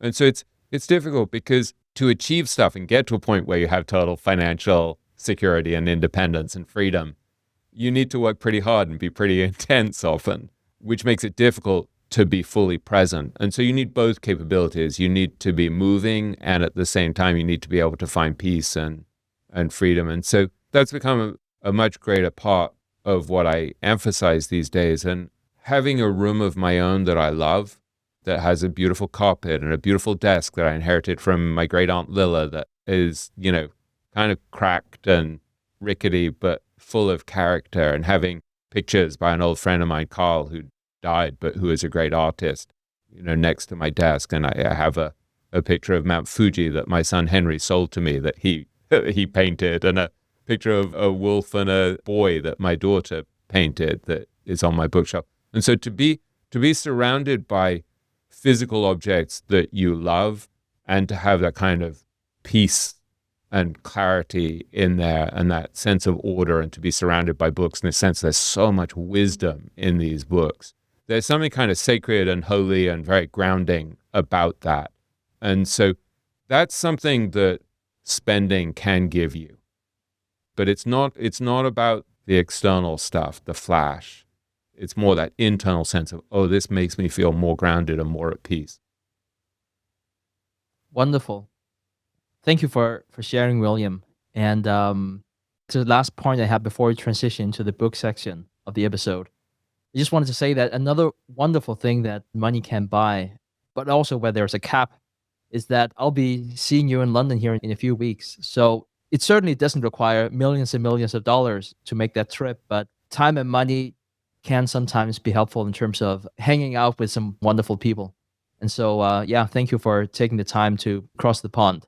Yeah, and again, Should be that's good that's fun. that's the masterclass group that's just finishing, and they're coming to London. And my friend Manish, who's in the group, has organized this amazing weekend for everyone, and has taken it upon himself to take everyone out for dinner one night, to be able to afford to take everyone out for dinner, and to be that generous and to spend the time organizing it. Like, Manish is a very evolved guy, and so I think that's the other thing, is realizing that the friendship and the company, hanging out with people you like, is itself a really powerful form of abundance. And so it's not the amount of money in your bank account that really is the key. It's not like who dies with the most wins. The fact that he's using his time and success to create a beautiful experience for other people, and the people are flying from around the world to come meet us in London, and you're coming. That's a really wonderful thing. So I think all of this is pointing us towards stuff that we already kind of know about: the power of experiences, the power of friendship, the power of relationships, the power of being with friends along the path. And it's helpful to observe this stuff and ask yourself, when was I happiest? To notice these moments where, at your wedding, it wasn't the fact that it was flashy and had amazing champagnes or whatever, or that Sophie was wearing like a $10,000 ball gown or whatever, that made the difference. And I had the same thing with my kids' bar mitzvahs. I think I spent less than $1,000 on each of their bar mitzvahs, but they were very powerful for me. I spent much of the time crying. It was like such an emotional thing to see your kid at 12 in the case of a girl, 13 in the case of a boy, just sort of being celebrated by a community and having people sing and having people give them blessings. And it was just really lovely. And yet there is a time to go to a really unbelievably expensive restaurant and pay a lot for a great meal. So I'm not trying to be sanctimonious about this stuff, but it's like my birthday dinner the other day was beautiful, not because it was an amazingly expensive restaurant, but because my kids came and my wife came. Wonderful. William, I wanted to transition into the last section here of this episode and talking about books that has made us richer, wiser, and happier over the past quarter. Many people that I meet, they would say that they want to read more books, but struggle to find time. And I know this is going to sound absolutely ridiculous, but I sometimes feel I have the opposite problem. I feel like sometimes I'm reading too many books. I don't know if that's a thing, but I felt for the longest time, or at least for some time, that I probably read too many books. So I tried something over the past quarter just to test myself, and that was to restrain myself from reading books. And I wanted to share some of my idiosyncratic findings from that. This is going to just sound terrible, so take it for what it is. But if I have 8 unread books on my table, like I've already planned the next 5 reading sessions and calculated how many pages per minute I'm going to read the next 5 times. And I know that's not necessarily how you do it, William. Like, to me, it's more like, it's like breathing. I can't, like, it doesn't require energy for me to do that. It's just the way that I'm wired. I think for me, not to buy books and have them, unread in my condo is a bit like not having candy in the house for some people, or I don't know, go keto or vegan. It's sort of like a way for me to discipline myself. And I really wanted to see what would happen if I didn't have any unread books on my shelves. And especially also whenever I made the decision, we're sort of like entering earnings season, which is always a lot of fun. Which just tells everyone how big of a geek I am. But it's sort of like what it is, because to me at least, there's some magical about like reading a 10K or 10Q, the minute after they're published. And I know that's not the way you should act. It's just so much fun. It's like day after day, someone's going to give you a Christmas present. You're just unwrapping it. I mean, what can be more fun than reading financial reports? And so over the past quarter, I've read significantly fewer books, but my effective reading time has still stayed the same, which was also the intention. Then I want to see what would happen. Like, what would I start reading if I allocate the same number of hours every day to reading, but not read new books? And one of the things is that you do more rereading, which is just, in my case, I found it very often to be better reading, for the lack of better words. So sometimes we had different bookshelves around in the condo, and then I would stand in front of it, and sometimes some books would call to me more than others. And so that's just a lot of fun. And so I sort of like want to go against my natural tendency to sort of like devour books like from A to Z. On that note, I also want to say that, we had this wonderful conversation. It was one of the first conversations we had, William, that we recorded. And it was about your superhuman, at least in my eyes, your superhuman skill to put a book down if you didn't like it, which to me was just really, really difficult. So one thing I've learned has been to stop reading books you don't like, and that's difficult. What's even more important is what I call the walking deads.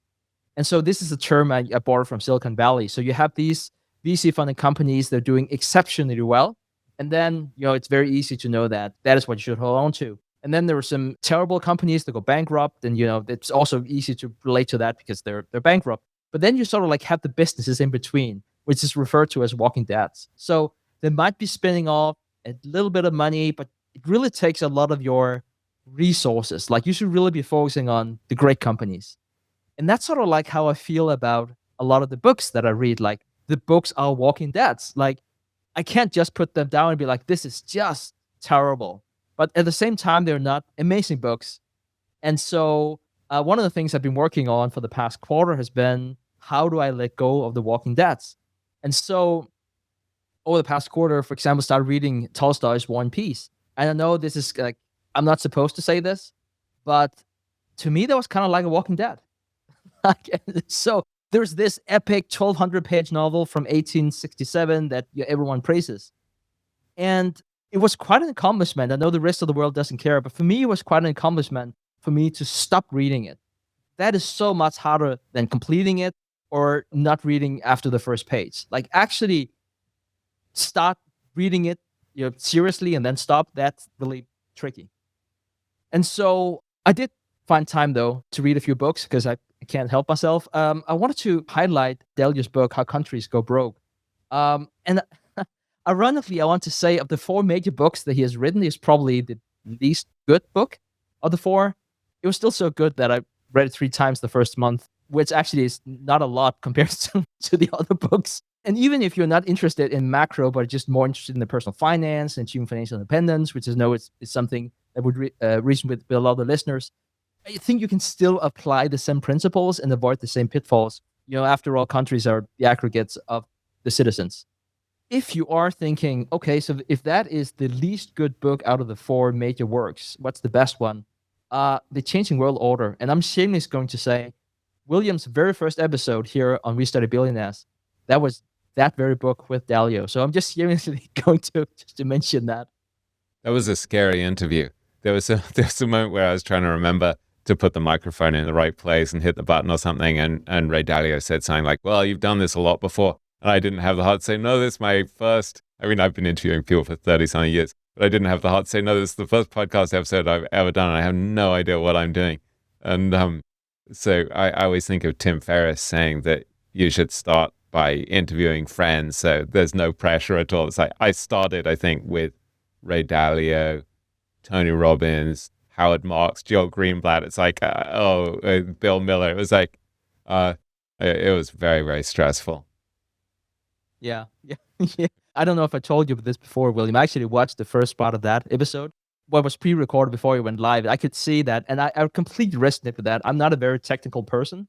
And I remember the first probably year at least, whenever I started the podcast, and like, I had friends and family asking me, oh, so are you nervous whenever you're going to interview this investor? Like, yes, but it's because I'm nervous about the tech not working. It's not about speaking with the person. Like, I'm so bad with tech. And so I could sense that with you. Like, there's a different kind of anxiety about I'm doing an interview, but then also like, I don't really know what's going to happen whenever you press record. Yeah. And I know like to a lot of people, it seems like the easiest thing ever. To me, like I was using a piece of equipment for a year before I realized it didn't work. Like that's how bad I am with tech. I get stressed about this stuff. So anyway, the other books that you are reading beyond Dalio, is there anything else that's had a profound impact on you?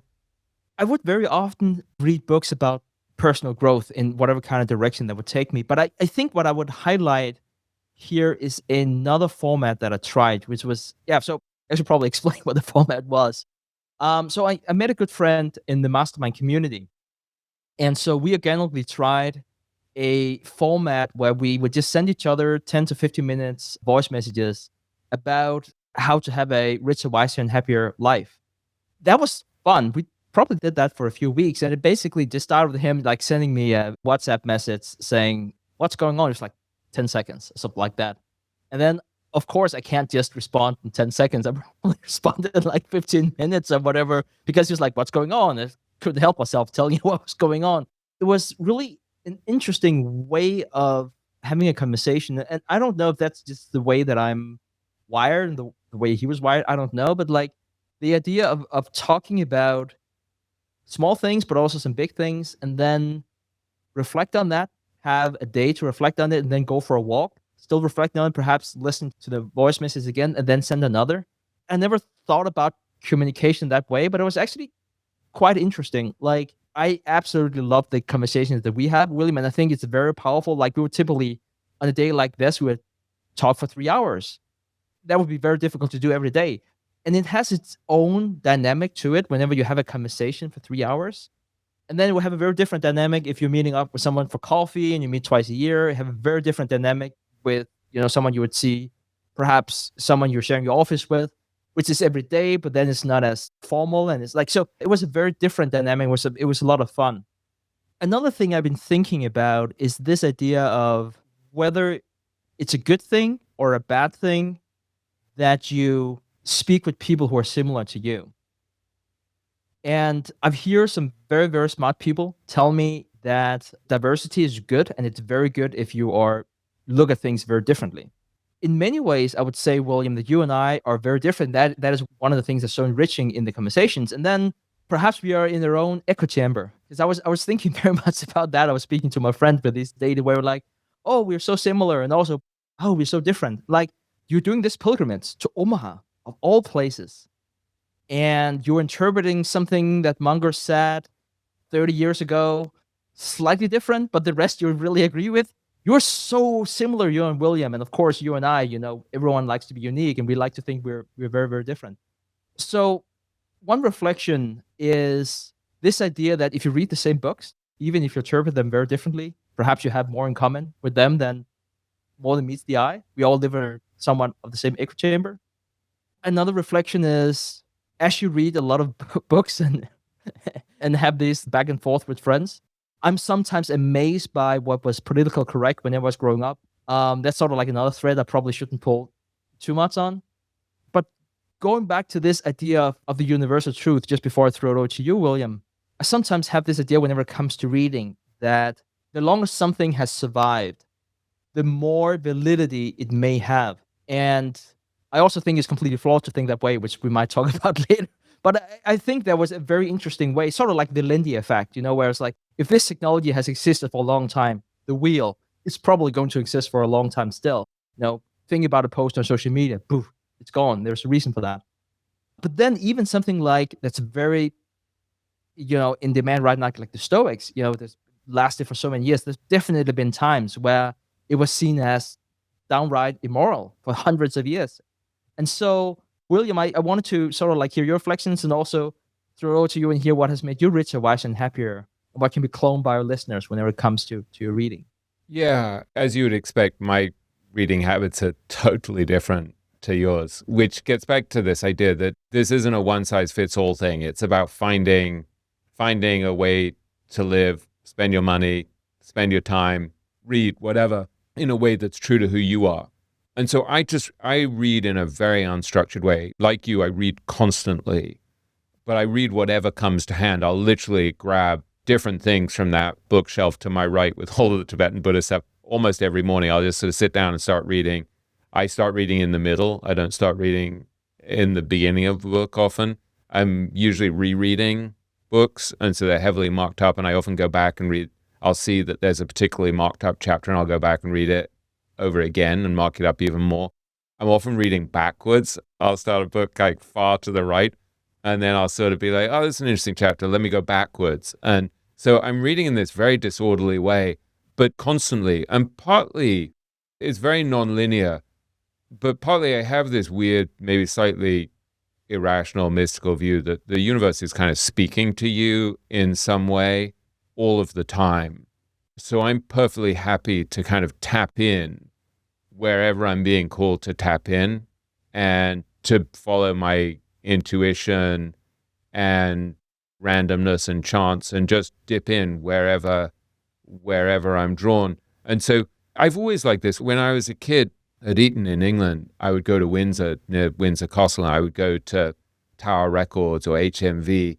I guess it was HMV in those days. And I would buy albums kind of randomly. I would be like, oh, so I've heard of this guy, Louis Armstrong. So I'll buy him. And then I'd be like, I wonder who else is good on trumpet. And I'd buy Dizzy Gillespie. And then I'd be like, oh, so Charlie Parker played with Dizzy Gillespie. I'll buy Charlie Parker. That was sort of how I discovered things like Bob Dylan and Bob Marley. And when I was, 13, 14 years old, just going in and buying stuff kind of randomly.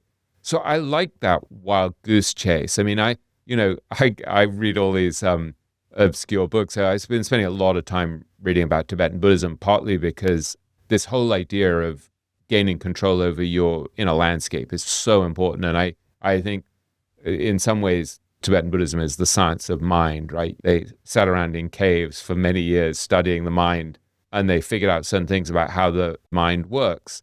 So it's very helpful as I'm trying to get control over my wayward thoughts and emotions, or not control, but figure out how to deal with them and how to live and how to be happy and how to have equanimity. It's very helpful to go in and draw on all of that old wisdom. And so I would go in and I'd read. I found some really obscure book about the teachings from the 1990s that Tsoknyi Rinpoche, who was a guest on the podcast, gave. Who's an amazing, amazing Tibetan Buddhist master. And then I would see in the footnotes that the guy who had been a translator for Tsoknyi in the 90s had also translated all of these other books. And one of them was called Way of the Realized Old Dogs. And I just looked at that. And so it's obviously about meditation masters who became fully realized. But I love the fact that it's called Way of the Realized Old Dogs. So I bought it entirely based on the title and then read it one night on my Kindle. And I'm not saying this to recommend any of these particular books, which are pretty obscure, but actually to recommend this process of the wild goose chase. I think for very productive, successful people, there's been such an obsession with using your time productively and being linear and being directed and making sure you're taking notes in the most constructive way. And are you really digesting stuff? And I, in a way, am taking the absolute opposite approach. And I'm like, no, let me tumble down this rabbit hole and just see what's there for me. And so, I don't know. So I'm reading a lot of books by Tsoknyi Rinpoche's father, who is called Tuku Urgyen Rinpoche, who is a great master. Then there are these ancient books where they would be writing commentaries on books like The Way of the Bodhisattva. So I'd go back and I would read parts of that. And I have that on audiobook as well. And then I would go back. There's a famous book by a guy called Patrul Rinpoche called Words of My Perfect Teacher, which I'm studying with a group at the moment, with a great teacher sort of explaining it to us. And so in some ways, I'm kind of trying to surround this subject and figure out how on earth am I going to get some degree of control, if that's even the right word, which it's not, over this crazy mind of mine. And what have these people over 2,600 years figured out about how to gain control of the mind? And where does meditation fit into it? And where does having a great teacher fit into it? What does having a great teacher do to help you? Because I think a great teacher can transmit certain lessons to you almost by their presence. You see how they behave. Being on that call with Arnold Vandenberg the other day and just seeing his excitement and enthusiasm in sharing his ideas and his time so selflessly, that transmits some lesson to me that just reading about someone wouldn't help me to learn. And so I'm just kind of surrounding these subjects and just in this slightly erratic but slightly overwhelming way, just trying to figure out how I'm going to tame my mind. It's very helpful to me. And then at the same time, I'm still reading quite a lot of fiction. One of my 2 or 3 favorite writers is Isaac Bashevis Singer, who's the only person who ever won a Nobel Prize while writing in Yiddish. And he came from a similar background to my family's background, where they fled from Poland and places like that. And there's a novel of his that I'm listening to on Audible that then I also bought the hardcover of, which is called Shadows on the Hudson, which is about basically a group of people in New York, Jews who had fled from Europe during and after the Holocaust, and their lives have all kind of been damaged in different ways. Some of them have lost their wives and kids in Auschwitz or elsewhere. Some of them see no reason for living at all and are just sort of waiting to die. Some of them are charging around sleeping with as many people as possible. Some of them are incredibly spiritual, despite the fact that they've just been through this absolute trauma. And so reading that is just really helpful to me on so many fronts, because it's, with fiction, you're always getting into other people's minds. You're always expanding your empathy and learning about other people's points of view. And so for me to think of all of these people who've been through the greatest trauma in many ways of the last century, it's such a catastrophic period. They're thinking in all of these different ways about how to find meaning in their lives and what religion means to them, whether they believe in God or not, how to behave, whether to give themselves up to physical pleasures because that's all that exists, whether to get remarried, trying to communicate with their dead relatives through mediums and in seances and the like, and so they all have like different ways of dealing with it. And so I think in some ways it connects to what we were discussing when we were talking about Montaigne, is to be aware that our way of living and our way of thinking and our way of finding meaning is not the only one and is not necessarily any more valid than anyone else's. And we're all just kind of groping our way through the fog, trying to figure out how to live.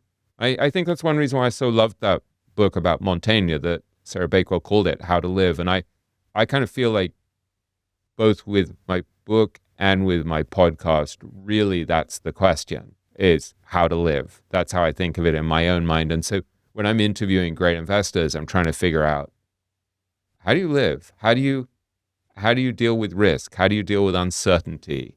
How do you deal with the fact that nothing is knowable? How do you deal with the fact that you have limited knowledge? How do you deal with your setbacks? How do you deal with your disappointments? And likewise, when I'm reading fiction, I'm trying to figure out, how do people live? How did they? And I like the fact that someone like Isaac Bashevis Singer is able to express views that he doesn't believe in by writing from the perspective of other people in his novel. I also really love a novel of his called The Slave, which I reread a month or so ago. An amazing novel.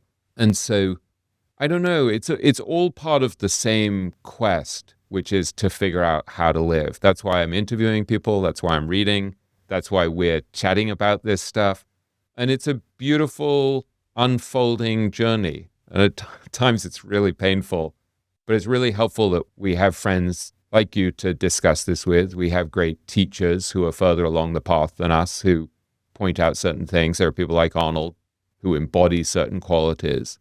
And so it's all just part of that same exploration. And I think, sometimes it probably sounds like self-indulgent for us to have these conversations, or maybe it sounds like we think we actually know something when we really don't. But I think part of it is to have an honest inquiry into what we're learning and studying, and to try to share that with other people because some of it might help them. I think that's a really valid thing. And so I've become much clearer over the last few years that that's probably to some extent why I'm here, is to read stuff, study stuff, listen to stuff, try to figure out what it means, study people's lives and see what works and doesn't work and why, as Charlie would say, and then try to pass that on to other people, not because I know, but because it's the most helpful stuff that I've studied that helps me get through the day.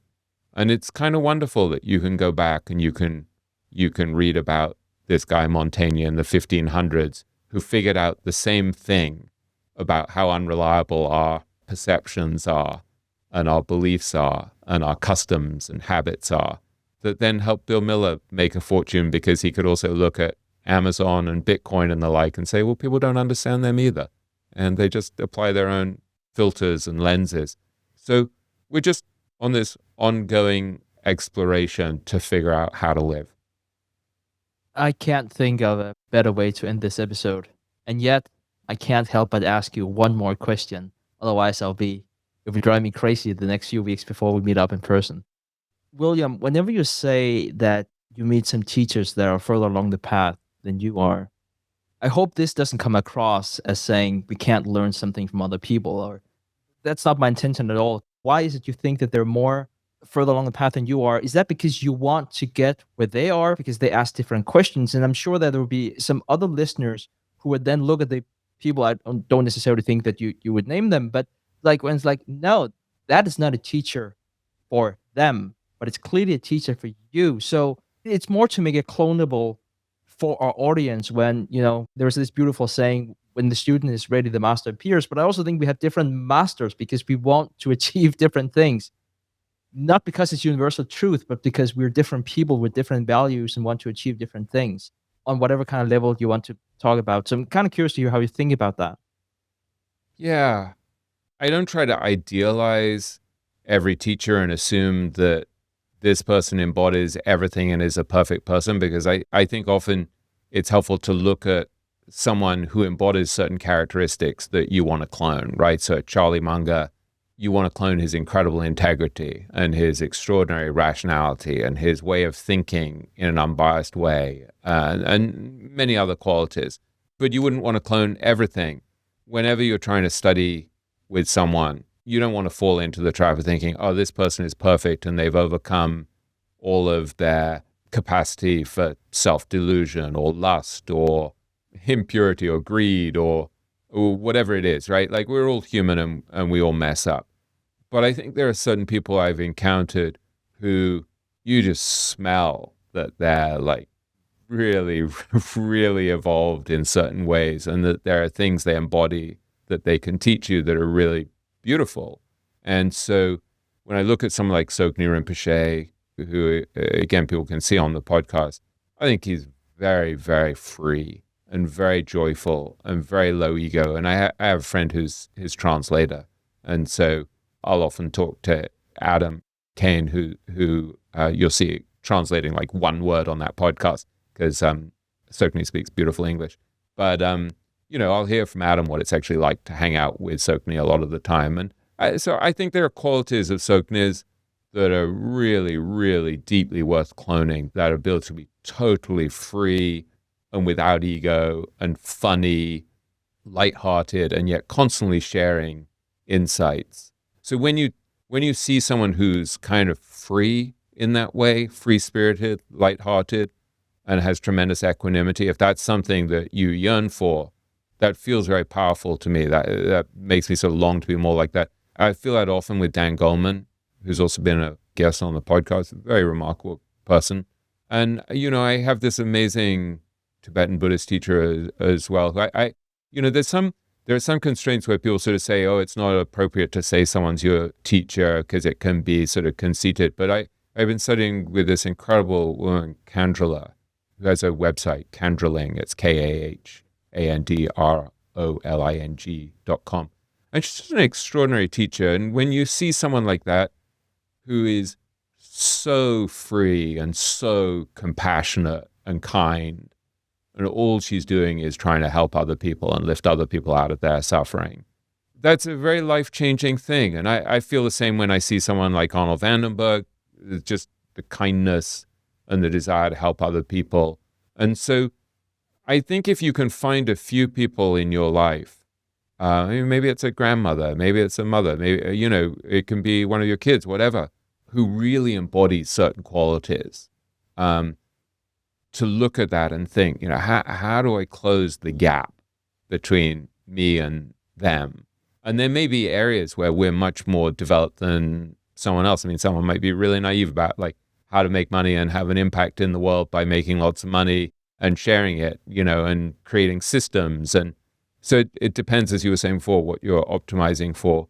But for me, when I see people like this who embody certain characteristics, it creates a kind of yearning, a deep yearning, and also a sense of gratitude. I mean, sometimes I was reading one of Tsoknyi's books a few weeks ago, and my wife said to me afterwards, she's like, do you have some kind of allergy? Like, your eyes are so watery. And I realized it really like choked me up, because I just realized these people have such unbelievably beautiful wisdom that they've figured out, and it's all there and they're just sharing it with you. And it's like, there's something deeply moving about realizing that there are these teachers out there who I think of, in many ways, kind of overcome their own ego and are just there to serve others.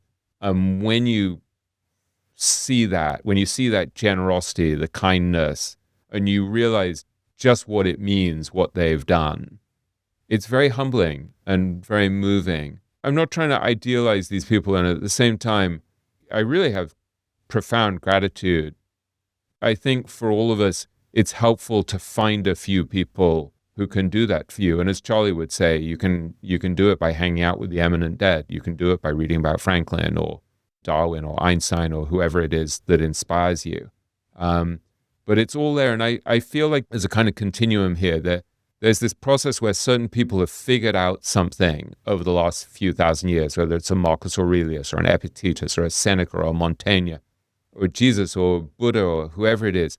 And they've kind of planted flags along the mountain or along the path, kind of saying, here, come here. This is going to help you. And if this stuff speaks to you, you'd be crazy not to say, oh, they already figured this out. Let me study what they figured out. And that's the case with Warren and Charlie. It's the case with Arnold. It's the case with various spiritual teachers. And we just want to have our eyes and ears open so that when they're pointing the way and saying, don't go that way, dude, because that's going to lead to misery, you listen. And when they say, no, follow this way, you're like, okay, they already figured this out. I don't need to solve this problem myself because they already figured out the answer. Is that helpful at all? I think that's absolutely wonderful. Thank you, William. It's absolutely amazing. I look forward to meeting you again here soon. It is one thing to have these wonderful calls. It's another thing to give you a hug and be like, great to see you again, William. So looking forward to that. And for the listeners, I look forward to recording an episode with William again coming out next quarter. Thank you so much, Stig. And thank you to everyone for listening to us. I sometimes feel like we're overly self-indulgent, and I know this isn't, or overly self-referential, and I know this isn't for everyone. And then sometimes someone will come up to me and say, actually, those are my favorite episodes. And so it doesn't have to be for absolutely everyone, but I think these questions that we're grappling with are questions that a lot of our listeners are grappling with. And so I'm really grateful to people for coming along on this journey with us. So thank you. Yeah, and it's interesting you say that because I hear the same thing, and I kind of like feel bad the same way as you. I kind of like feel sometimes, or I talk too much about myself, not you, William. Those are very often the episodes that people relate to. I don't necessarily think they relate to the answers as much, but I think they relate to the questions and the thought process, and they find their own answers, what is right for them, and that's beautiful. That is what we want to achieve. So thank you, everyone, for tuning in. And William, as always, great seeing you again. Great to see you. Thanks, Stig. We're learning from the bad experiences, the difficult ones, the challenges when it doesn't go our way. We're groping our way through the fog, and we're trying to live in a way that works for us. And so we create these structures and design these lives in the hope that it won't spin out of control and that we won't fall off the axis in some way. But I think there has to also be this kind of lightness of spirit. You want the structure, you want the organization, and you want the design, and yet in a moment you want to be able to let go of it, because otherwise you're going to be fighting this sense of anger and frustration because the world and life are just constantly defying our expectations.